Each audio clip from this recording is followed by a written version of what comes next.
नमस्कार। बुलेटिन की शुरुआत करते हैं बड़ी खबर के साथ। उत्तर प्रदेश में कानून व्यवस्था सुधारने के लिए सीएम योगी एक और मास्टर स्ट्रोक मारने जा रहे हैं। करीब 7:30 बजे से योगी कैबिनेट की बैठक चल रही है। सूत्रों से खबर है कि कैबिनेट बैठक में यूपी के 2 नए शहरों में पुलिस कमिश्नरेट सिस्टम लागू करने के फैसले पर मुहर लग सकती है। सूत्र ये भी बता रहे हैं कि वाराणसी और कानपुर में पुलिस कमिश्नरी लागू करने का प्रस्ताव शासन तक पहुंच चुका था और आज इस बैठक में जो इस वक्त चल रही है मंजूरी मिलने की उम्मीद है। सीएम योगी राज्य की कानून व्यवस्था सुधारने के लिए लगातार कदम उठा रहे हैं। इसी कड़ी में 2 नए पुलिस कमिश्नरी बनाने की तैयारी हो रही है। अनामिका हमारी संवाददाता लखनऊ से मेरे साथ जुड़ गई हैं। अनामिका, अभी कुछ देर पहले ब्रजलाल जी जो फॉर्मर आईपीएस ऑफिसर हैं, राज्यसभा के सांसद हैं, उन्होंने भी कह दिया है कि ये तो सिस्टम आ रहा है। खबर क्या है, कैबिनेट में क्या चल रहा है? बिल्कुल, देखिए जो सूत्र हमारे हैं वो भी यही बता रहे हैं कि इस प्रस्ताव को लेकर अभी मंथन चल रहा है। 1.5 घंटे से ज्यादा का समय हो चुका है और मैं मुख्यमंत्री आवास के बाहर मौजूद हूं और मुख्यमंत्री आवास के अंदर बहुत सारे मंत्रिपरिषद के जो सदस्य हैं मौजूद हैं। कुछ मंत्री ऐसे भी हैं जो वर्चुअली इस बैठक से जुड़ रहे हैं, लेकिन जो हमारे सूत्र बता रहे हैं कुल 16 प्रस्ताव ऐसे हैं जो कैबिनेट की बैठक में रखे गए हैं। लेकिन इसमें सबसे महत्वपूर्ण प्रस्ताव अगर कोई है तो वो कमिश्नरी सिस्टम को लेकर के है। कानपुर और वाराणसी इन 2 जिलों को लेकर के लगातार ये मंथन चल रहा है और जो अब तक की रिपोर्ट्स आई है लखनऊ को लेके या नोएडा को लेकर के, उससे लेकर के ये कहा जा रहा है कि सरकार आश्वस्त है इन जिलों पे कानून व्यवस्था की रिपोर्ट कार्ड को देखते हुए और यही वजह है कि इसको और 2 जिलों में लागू करने का प्रयास सरकार कर रही है, जिसके प्रस्ताव को लेकर आज मंथन भी चल रहा है। ये जरूर माना जा रहा है कि अब चूंकि 1.5 घंटे का समय हो चुका है तो भी 15-20 मिनट अभी और समय लगेगा। हालांकि इसके बाद अभी एक और बैठक लगी हुई है जो खास तौर पर कानून व्यवस्था को लेकर के रखी गई है। कानून व्यवस्था को लेकर, साथ ही साथ कोविड को लेकर, तो अभी वो भी बैठक इसके बाद होने वाली है। मुख्यमंत्री योगी आदित्यनाथ का जो समय था कम से कम पश्चिम बंगाल से वापस लौटने का, उसको लेकर थोड़ी बहुत गलतफहमी बनी हुई थी, लेकिन जैसे ही मुख्यमंत्री 7:20 पे 5KD पर पहुंचे हैं उसके बाद से कैबिनेट बैठक शुरू हो गई है और अभी भी ये जारी है। इसके बाद एक और बैठक होनी है जहां पर तमाम जिलों के जो अधिकारी है वो भी जुड़ेंगे वर्चुअल माध्यम से। इसके अलावा यहाँ से जो डीजीपी है वो भी 5KD के अंदर पहुंच चुके हैं। इसके अलावा अपर मुख्य सचिव गृह से लेकर तमाम आला अधिकारी जो है वो भी जुड़ेंगे इस बैठक में। लेकिन उसके पहले जो बैठक है कैबिनेट की, इस पर सभी की निगाहें टिकी हुई है कि क्या वाकई में 2 और जिले हैं जहां पर ये जो प्रणाली है, कमिश्नरी प्रणाली, उसको लागू किया जाएगा और ये भी कुछ देर में तस्वीर साफ हो पाएगी। हालांकि जो सूत्र ये बता रहे हैं हमारे कि इसको लेकर सरकार बहुत हद तक मन बना चुकी है और अब बस इंतजार इस बात का है कि कब इस पर ऑफिशियली मुहर लगे कैबिनेट की। बिल्कुल अनामिका, तो ये अब इंतजार है कि फैसला कब सामने आ रहा है। क्या सिर्फ 2 ही जगहों पर अभी वाराणसी और कानपुर पर बात हो रही है या और भी शहरों में, और भी बड़े शहरों में इस सिस्टम को लाया जा सकता है या फिर पुलिस या सिस्टम को बदला जा सकता है?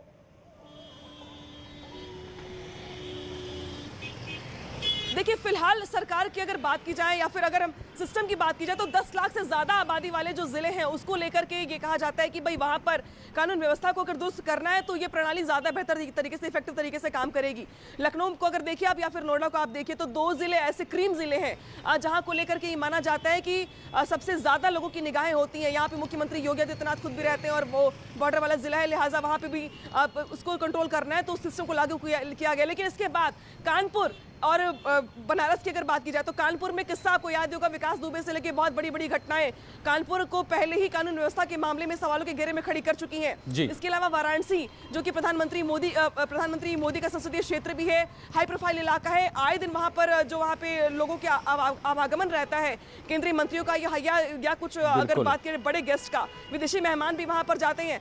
तो ये 2 जिले फिलहाल ये सूत्र बता रहे हैं हमारे कि लखनऊ और नोएडा के बाद वाराणसी और कानपुर ये 2 जिले हैं जहां पर सरकार एक बार फिर से एक्सपेरिमेंट के तौर पर 2 जिले और यहाँ पे लागू करने जा रही है। हालांकि अब जा रही इसलिए मैं कह रही हूँ क्योंकि अभी भी बैठक चल रही है और बैठक होने के बाद जो इसमें चीजें बुलेट पॉइंट्स जो आएंगे वो ज्यादा इंपॉर्टेंट होंगे। लेकिन फिलहाल अभी भी ये बैठक चल रही है और ये माना जा रहा है कि बैठक के बाद तस्वीर साफ हो पाएगी कम से कम इस नए। चलिए, तो हम सबको इंतजार है और आप भी लगातार बैठक पर नजर बनाई हुई हैं। हमें ये अपडेट जल्द ही मिलेगा कि कब फैसला सामने आ जाता है।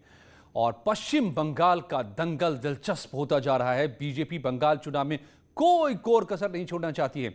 यही वजह है कि आज पहले चरण के प्रचार के आखिरी दिन बीजेपी ने अपनी पूरी ताकत झोंक दी। गृहमंत्री अमित शाह, रक्षा मंत्री राजनाथ सिंह, यूपी के सीएम योगी आदित्यनाथ ने ताबड़तोड़ रैलियां की और ममता सरकार को घेरा। आज की 4 तस्वीरें आपके सामने हैं। अमित शाह ने पुरुलिया में रैली की, राजनाथ सिंह ने जौनपुर में जनसभा को संबोधित किया, तो सीएम योगी आदित्यनाथ ने सागर, चंद्रकोना और नंदीग्राम में रैलियों को संबोधित किया और जनता से बीजेपी के पक्ष में वोट की अपील की। दूसरी तरफ ममता बनर्जी भी लगातार धुआंधार प्रचार में जुटी हैं। बताएं कि पहले चरण के लिए 27 मार्च को वोट टलेंगे। और केंद्रीय गृह मंत्री अमित शाह ने ममता दीदी पर वार करते हुए कहा कि अरे दीदी, आप हमें क्या डराती हो? खेला होबे से हम डर जाएंगे क्या? दीदी, आपको मालूम नहीं है, बंगाल का छोटा बच्चा भी फुटबॉल खेलता है। आपके खेला होबे से कोई नहीं डरता। ये दीदी जहां जहां घूमती है वहां डराती है लोग, निर्दोष आदिवासियों को डराती है। खेला होबे, खेला होबे, खेला होबे। अरे दीदी, क्या डराती को हमें? खेला होबे से हम डर जाएंगे क्या? डरेंगे क्या? जोर से बोलो, डरेंगे क्या? अरे दीदी, मालूम नहीं है तो आपको, बंगाल का छोटा बच्चा भी हर रोज फुटबॉल खेलता है। तेरे खेला होबे से कोई नहीं डरता। मैं आप सभी को कहना आया हूं, चुनाव के दिन दीदी के गुंडों से डरना मत। अपने घर से सुबह सुबह निकलकर कमल के निशान पर बटन दबाना। मैं आपको विश्वास दिलाता हूं, दीदी का एक भी गुंडा आपका बाल भी बांका नहीं कर पाएगा, नहीं कर पाएगा, नहीं। और बीजेपी के वरिष्ठ नेता और केंद्रीय रक्षा मंत्री राजनाथ सिंह बंगाल में ममता सरकार पर हमला बोलते नजर आए और कहा कि ममता दीदी ने जब पहला चुनाव लड़ा था उस समय मां माटी मानुष की सुरक्षा की बात कही थी। ममता दीदी ने बंगाल में अजीबोगरीब हालात पैदा कर रखे हैं। उनके भाषण में भी हिंसा होती है। बंगाल की धरती पर रविंद्र संगीत सुनाई देते थे, जिस बंगाल की धरती पर चैतन्य महाप्रभु का कीर्तन होता था, जिस धरती पर स्वामी विवेकानंद का संदेश सुनाई देता था, उस बंगाल की धरती पर आज बमों के धमाके हो रहे हैं, बमों की खुलेआम फैक्ट्रियां चल रही हैं। मैं भी उत्तर प्रदेश का मुख्यमंत्री रहा हूं बहनों भाइयों। यदि कोई मां का लाल यदि उत्तर प्रदेश में बम बनाने की जरूरत करता तो मैं सीधे उसको उल्टा कर देता बहनों भाइयों, उसकी मैं खाक खड़ी कर देता। टेलीविजन के पर्दे पर आए दिन दिखाया जा रहा है कि बंगाल में बम बनाए जा रहे हैं और बम बनाने वाले कह रहे हैं कि हम यहां के लोगों को बम बेचते हैं ताकि एक दूसरे राजनीतिक पार्टी के ऊपर बम फेंको। हमारे 150 से लेकर 200 कार्यकर्ताओं को मार डाला गया। कौन है इसके लिए जिम्मेदार? और यूपी के सीएम योगी आदित्यनाथ ने सागर, चंद्रकोना और नंदीग्राम में रैलियों को संबोधित किया।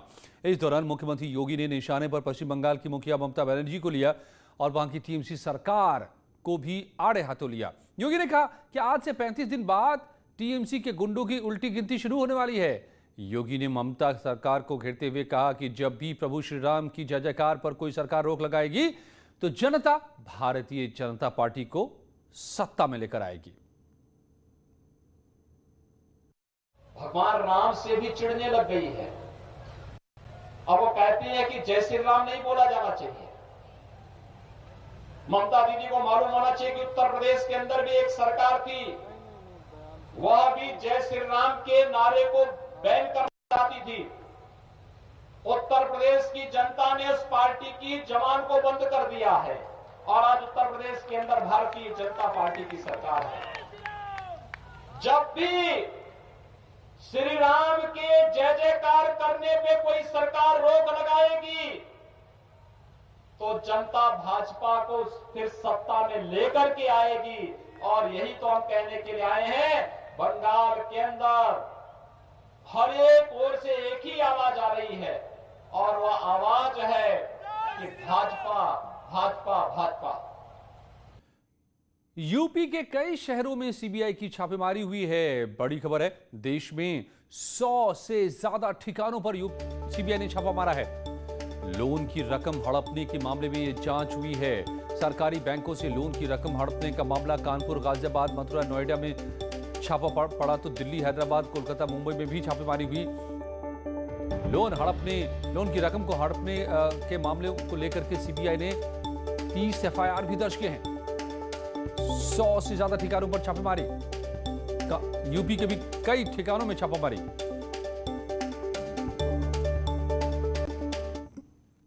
और कानपुर के शिवराजपुर थाना इलाके के शरण नवादा गांव में ग्रामीणों ने 2 शहदों की पिटाई कर दी। ग्रामीणों ने शहदों का मुंह भी काला किया, उन्हें वहां से भगाया। बताया जा रहा है कि ये दोनों पिछले कई दिनों से गांव की लड़कियों का पीछा करते थे, जिसके चलते आज गांव के लोगों ने बाकायदा प्लानिंग करके इनकी घेराबंदी की और दोनों के साथ जमकर मारपीट की।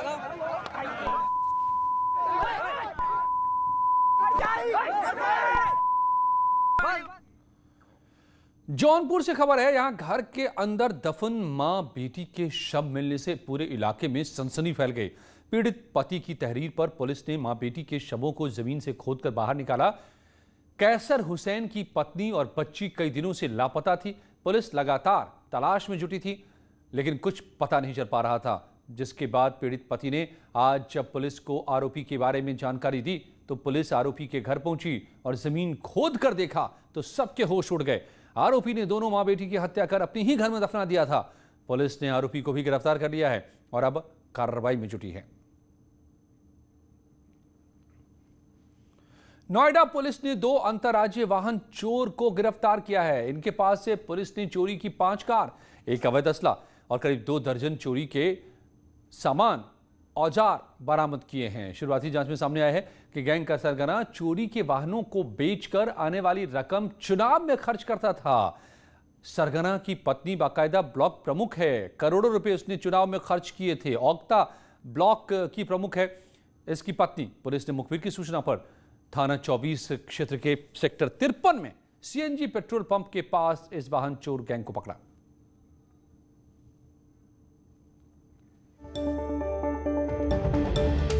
और बड़ी खबर, वाराणसी कानपुर में नई कमिश्नरी हो गई घोषणा, आ गया फैसला, लग गई मुहर, कैबिनेट की मुहर लग गई। न्यूज 18 ने सबसे पहले इस खबर को आपके सामने रखा था। हमने बताया था कि सूत्र हमें बता रहे थे कि अब आज वाराणसी और कानपुर में कमिश्नरी सिस्टम लागू होने के फैसले पर मुहर लगेगी और हो गया, लग गई मुहर। कैबिनेट की मीटिंग चल रही थी 7:30 बजे से और अब यह खबर निकलकर पुख्ता होकर बाहर आ रही है कि वाराणसी और कानपुर में भी नई कमिश्नरी होगी। पुलिस का सिस्टम बदल जाएगा। अपराधियों से लड़ने की जिम्मेदारी पूरी तरह से अब पुलिस पर आ जाएगी। पुलिस ही संभालेगी पूरी कानून व्यवस्था को, कोई दखल नहीं, अनामिका। तो जो आपके सूत्र बता रहे थे वही बात हो गई, अब फैसला आ गया। आप बिल्कुल देखिए, कैबिनेट की जो बैठक है वो खत्म हो चुकी है और बैठक खत्म होने के बाद जो हमारे पास इंफॉर्मेशन आ रही है उसके मुताबिक कुल 21 प्रस्ताव ऐसे थे जिस पर मुहर लगी है, लेकिन सबसे ज्यादा महत्वपूर्ण जिस पर सभी की निगाहें थी, कानपुर और वाराणसी में अब कमिश्नरी सिस्टम लागू होगा। इन 2 जिलों को लेकर के मुख्यमंत्री योगी आदित्यनाथ ने मंत्रिपरिषद की बैठक में मुहर लगा दी है, यानी कि इन 2 जिलों में कानून व्यवस्था की कमान जो होगी वो कमिश्नरी सिस्टम के जरिए होगी। और ये भी इंफॉर्मेशन आ रही है कि अब इसको लेकर के कैबिनेट की बैठक की मंजूरी मिलने के बाद अब कल से इसको लेकर के जो पद सृजित किए जाते हैं या फिर जिसमें अपॉइंटमेंट की जाती है उसको लेकर मंथन शुरू हो जाएगा। हालांकि अभी देख सकते हैं आप कि मैं 5KD पर मौजूद हूँ और उप मुख्यमंत्री दिनेश शर्मा अभी बैठक खत्म होने के बाद निकल करके बाहर गए हैं, लेकिन ये जरूर माना जा रहा था कि जो अहम प्रस्ताव है उसमें कुल 21 प्रस्ताव थे जिस पर आज मंथन होना था, जिसमें औद्योगिक विभाग के 2 से 3 प्रस्ताव थे जो काफी महत्वपूर्ण थे। लेकिन दोपहर के बाद इस बात को लेकर चर्चा शुरू हो गई कि ये भी प्रस्ताव आया है और इसको लेकर मुख्यमंत्री योगी आदित्यनाथ बेहद गंभीर है। करीब 2 घंटे तक ये बैठक चलती रही है। अजय, आप भी लगातार हम लोग लाइव कर रहे थे, यहाँ से खबर भेज रहे थे कि 2 घंटे की बैठक के बाद जिन प्रस्तावों पर मुहर लगी उसमें सबसे ज्यादा जो मंथन हुआ है वो इसी फैसले को लेकर हुआ है कि क्या अब ये डिसीजन होना चाहिए, क्या अब वो वक्त आ गया है जब चुनाव सर पर है और कानून व्यवस्था से निपटना सरकार के लिए बड़ी चुनौती है। ऐसे में बहुत सारी खबरें और बहुत सारे जो आंकड़े विपक्ष गिनवाता है उसको देखते हुए चुनाव से ठीक पहले ये जो 2 एक्सपेरिमेंट 2 जिले जहां पर माना जा रहा था कि बेहद संवेदनशील है, बेहद गंभीर है, जहां से कानपुर सबसे ज्यादा हाईलाइट भी रहा पिछले दिनों, उसको लेकर के ये मंथन जो काफी समय से चल रहा था उस पर आज मुहर लगा दी गई है। और अब इन 2 जिलों में जो कमान होगी कानून व्यवस्था की वो पुलिस कमिश्नर की होगी। बिल्कुल अनामिका, तो ये बड़ी खबर इस वक्त निकल करके आ रही है कि कानपुर और वाराणसी में कमिश्नरेट सिस्टम पर मोहर लग गई है। कैबिनेट की बैठक में फैसला हो गया है, जो अनामिका अब हमें लखनऊ से बता रही हैं इस वक्त। आज ये पहले से तय हो गया था, इस बात की भी जानकारी न्यूज़ 18 ने आपको सबसे पहले दे दी थी। आज दिन से ही हम बता रहे थे कि हमारे सूत्र बता रहे हैं कि अब 2 और शहरों में कमिश्नरेट सिस्टम लाया जाएगा और इस पर आज की बैठक में मोहर लग सकती है कैबिनेट में। और वही हुआ, अभी अभी खबर निकल कर आ रही है। ठीक सीएम आवास के बाहर खड़ी है अनामिका लखनऊ में, और वहां से वो हमें बता रही हैं कि कैसे इस वक्त मोहर लग गई है इस फैसले पर। और ये फैसला बाहर निकल के आ रहा है कि कमिश्नरेट सिस्टम लागू किया जाएगा कानपुर में भी, वाराणसी में भी। अनामिका, तो ये बहुत बड़ी खबर कानपुर और वाराणसी के लिए और अपराधियों के लिए। उनके बीच अब हड़कंप मचना तय है, जैसा लखनऊ और नोएडा में दिखा है अब कानपुर और वाराणसी में भी दिखेगा। अनामिका। बिल्कुल अजय, देखिए बैठक खत्म होने के बाद अब इस बात को लेकर मंथन शुरू हो गया है कि दोनों जगहों पर जिस तरीके से पुलिस कमिश्नर से लेकर के एडीजी रैंक और बहुत सारे पद जो एक पूरे सीक्वेंस में होंगे, हायरार्की के अकॉर्डिंग होंगे, उसको लेकर मंथन शुरू हो गया। और ये देखिए एक एक करके जो गाड़ियां हैं कैबिनेट की बैठक खत्म होने के बाद मंत्रियों की, वो मेरे ठीक पीछे से निकल रही है। बैठक खत्म हो चुकी है। हालांकि इसकी ठीक बाद जो मुख्यमंत्री योगी आदित्यनाथ की कानून व्यवस्था को लेकर वीडियो कॉन्फ्रेंसिंग थी, अब वो शुरू होने वाली है। और इसी को लेकर के जो डीजीपी हैं एससी अवस्थी, वो 5KD पर पहुंच भी चुके हैं। और ये माना जा रहा था कि चूंकि आने वाले दिनों में पंचायत के चुनाव हैं, त्योहार बहुत सारे हैं, इसके अलावा बोर्ड के एग्जाम्स हैं, तो इसको देखते हुए किस तरीके से प्रदेश की कानून व्यवस्था भी दुरुस्त रहे, क्योंकि सरकार चुनावी मोड में जा रही है। और ऐसे में कानून व्यवस्था को कंट्रोल में रखना, अपराधियों के बीच इकबाल कायम करना पुलिस का सरकार के सामने बड़ी चुनौती थी। और इसी को लेकर इसके पहले भी हालांकि कई बार ऐसे मौके आए थे जब हमने चर्चा भी की इस बात को लेकर कि क्या ऐसा संभव है कि लखनऊ नोएडा के अलावा भी कुछ जिलों में ये एक्सपेरिमेंट किया जाए। लेकिन पिछले कुछ महीनों से जिस तरीके से विपक्ष लगातार सरकार को घेरने का प्रयास कर रहा था और जिस तरीके से कुछ घटनाएं भी ऐसी बड़ी हुई प्रदेश में अलग अलग जिलों में जो वाकई में हैरान करने वाली थी, उसके बाद से इस प्रस्ताव को ज्यादा बल मिला कि अब कानपुर और वाराणसी 2 जिले ऐसे बड़े जिले ऐसे हैं जहां पर जरूरत आन पड़ी है, जहां पर इस व्यवस्था को लागू किया जाए। और आज लागू कर दिया गया। के बाद जहां पे एक तरफ मुख्यमंत्री की वीडियो कॉन्फ्रेंसिंग शुरू हो जाएगी कानून व्यवस्था को लेकर, तो वही दूसरी तरफ अब जो पद है उसको लेकर मंथन शुरू हो जाएगा। नाम जो पोस्ट होने हैं उसको लेकर मंथन शुरू हो जाएगा। और शायद कुछ ही देर में तस्वीर साफ हो पाएगी कि कौन अधिकारी जा रहे हैं कानपुर में, कौन अधिकारी जा रहे हैं वाराणसी में। बिल्कुल, ऋषभ भी जुड़ गए हमारे संवाददाता फोन लाइन पर मेरे साथ। ऋषभ, तो कौन कौन कमिश्नर हो सकते हैं इन दोनों जगहों के? अब इस पर भी माथापच्ची होगी, कैसे पूरी प्रक्रिया आगे बढ़ेगी कमिश्नरेट बनाने की? अजय, देखिए जो अभी तक चर्चा में नाम चल रहा है, सबसे ऊपर अजय आनंद और असीम अरुण का नाम चल रहा है। इन दोनों को कानपुर और वाराणसी दोनों में से तो कमिश्नरेट की कमान सौंपी जा सकती है। स्ट्रक्चर पहले से ही बना हुआ है। पुलिस कमिश्नर जो होगा एडीजी की रैंक का होगा, उसके अंडर में 2 ज्वाइंट पुलिस कमिश्नर होंगे जो आईजी या डीआईजी की रैंक के हो सकते हैं। और पूरे जिले को 4 से 5 भागों में बांटा जाएगा। मान के चलिए 6 से 8 थाने की कमान एक डीसीपी के पास होगी जो कि एसपी स्तर का अधिकारी होगा। उसके अंदर में एडीसीपीज होंगे जो एडिशनल एसपी रैंक के होंगे। उनके अंडर में सर्किल अफसर जो डिप्टी एसपी रैंक के होते हैं जिनको एसीपी कहा जाएगा वो। तो तमाम खाके तैयार हो चुके हैं। पुलिस मुख्यालय सिग्नेचर बिल्डिंग में भी कुछ वरिष्ठ अधिकारियों ने बैठकर तैयारी कर ली है। कुछ लोगों के नाम फाइनल हो रहे हैं हर स्तर के लिए। एसीपी कौन होंगे, एडीसीपी कौन होंगे, डीसीपी कौन होंगे। और जो सबसे बड़ी देखने वाली बात यही होगी कि पुलिस कमिश्नर किसको बनाया जाता है। जो अभी तक सोर्सेज हैं वो बता रहे हैं कि असीम अरुण, अजय आनंद, बीके सिंह, ब्रजभूषण शर्मा, ये सारे नाम चर्चा में आ रहे हैं।